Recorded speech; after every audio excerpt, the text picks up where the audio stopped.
too, for better context. So the reason for my chronic pain is because I was injured on my dirt bike, enduro, motorcycle, whatever, riding on my property. I'm a new rider, I was. I was learning to ride it so I could get to work because I wasn't covered under my mom's vehicle insurance. How am I supposed to buy a vehicle, a full blown vehicle, a safe vehicle to drive to work? You know? So I got a motorcycle, used one, rode it, was a good rider, rode on the road, but riding on my own property, getting better, got myself hurt. I did not go in to get medical attention because I had a scheduled surgery that week on my arm for a lump. This, a cyst in my arm that had been growing for about 5 years, but due to medical phobia and mistreatment I've had, I let it grow. Let it grow. Let it grow. So I did. But finally I got fed up with it and I had a surgery scheduled. And this is when I was covered with state insurance. So I thought, I will go and get checked out at my surgery because I have medical phobia. I don't want to go in and be a burden. I don't want to waste anyone's time. I don't want to come in and be emotional and complicate a situation, naming off symptoms that I've been medically gaslighted to be irrelevant before. So I go into my surgery and I tell my intake nurses that I've been in a motorcycle wreck, but because I've endured so many years of bullying and abuse when I was a child, and other instances of medical malpractice, I won't go into detail now because it will disrupt the message I want right now. But the reason I have chronic pain is because when I went into surgery, I told them I'd been in a motorcycle accident and that I don't feel good. I think the intake nurses thought I was there to get surgery on my arm for a motorcycle accident, bro. What? Nah, man, you don't know what I'm in there for surgery for? I tell 2 to 3 intake nurses at that time. I told at least 2 to 3 of them, I've been in a motorcycle wreck, or my shoulder hurts a lot, man. I had road rash all up my arm, a softball on my hip, which I'm thinking I have spinal damage or something going on now because I can't walk some days. So I went under for surgery while I could have possibly had broken bones and internal bleeding. But it's not new to me to feel that pain regularly because look at the country I live in. So many men bust their asses in this country and are too afraid to ask for help or too afraid to be honest so they don't look weak. So they don't jeopardize their job, which I had a great job. I worked at a fucking power plant. I was told I'd be making fucking 25 bucks an hour plus by the end of the year. You know, I was at 18 then. I didn't give a shit. It's a goddamn blessing getting 18 bucks an hour at a job where you're good at it. Because you know what? I can shake my fucking ass. Real good, buddy.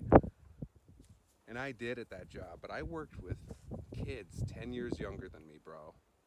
I'm 32. Yo, I feel like an old man compared to these people. Not because of work ethic.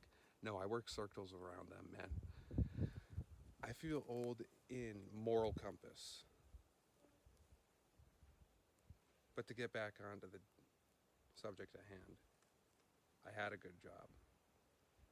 I got out of surgery, was cleared to go back to work because they were only under the impression that I had a cyst removed from my arm.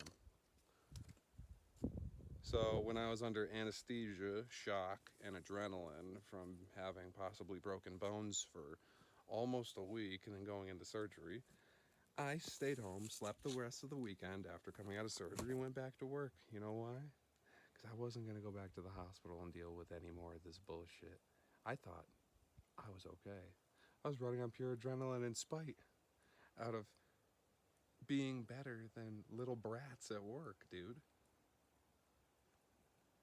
So my pride has maybe permanently damaged me. It has mentally. That's for sure. But we'll see physically in the long run. I have good days and bad days. But I have a tough time even lifting up my child now. So I was cleared for work, went back to work, was given more workload that week. When they were aware I just came out of surgery, and I told every motherfucker I worked with that I'd just been in a motorcycle wreck at home. And that I'm hurting, but I can get through this, guys. I can do this. So that's my fault. I'm at fault for a lot in this, but from the perspective I'm coming from with being at fault, I was trying to be what this country needs is people like me that show up to work, that want to work, that want to be a positive person at work, that is productive. Especially at a fucking power plant, dude. Take your job seriously, man. There's so many things that went wrong at that fucking place and under the management I was under. I'm lucky to be alive, and I'm lucky anyone that's ever worked there is lucky to be alive. So I was cleared for work. I had to quit my job due to the stress and pain I endured through the week because I was given more workload.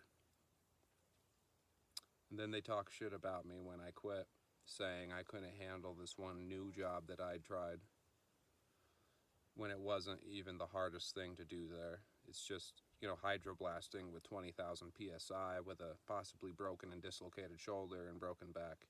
But I did it. I did a couple hours of it in a pit full of corrosive materials, poisonous chemicals, or whatever the fuck is in there. If it made contact with my skin, it would hurt me. And a lot of it did make contact with my skin because I had a 21-year-old as my supervisor that day and some other guy, but he was the truck operator. I was in the hole, and then the hole watch was some fucking dingus 21-year-old who made nearly $10 more an hour than me, which is okay if you put in the time. But if you aren't supposed to be in a position, a supervisory position, you shouldn't be making that. You should be in the fucking hole. So 1 year later, I'm still in pain. Halfway through the year, I felt okay, but just doing minor chore work on my off-grid property, which I moved to escape the realities of life now, has caused me to still be in pain. And I went to the doctors, and they said, they said nothing's broken, but I think they were using their medical jargon to say that nothing is currently broken, but that does not mean that it wasn't previously broken. They put false information on the record saying it happened 10 months ago and not May of last year, 2025, which is when it did. It happened before my surgery happened.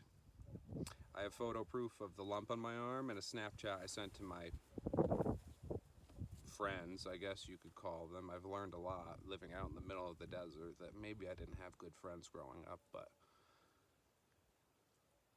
acknowledging it, and it's time-stamped and everything. And I've talked to so many lawyers, dude, Morgan & Morgan, fucking this and that.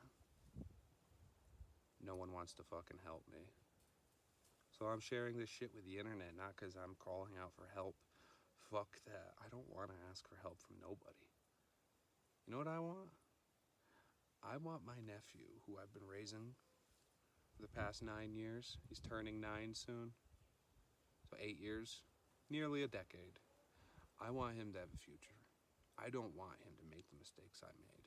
I don't want him to be tricked like I was tricked, like my parents were tricked. But I was the only one that called it out along the way, and a lot of people called me crazy.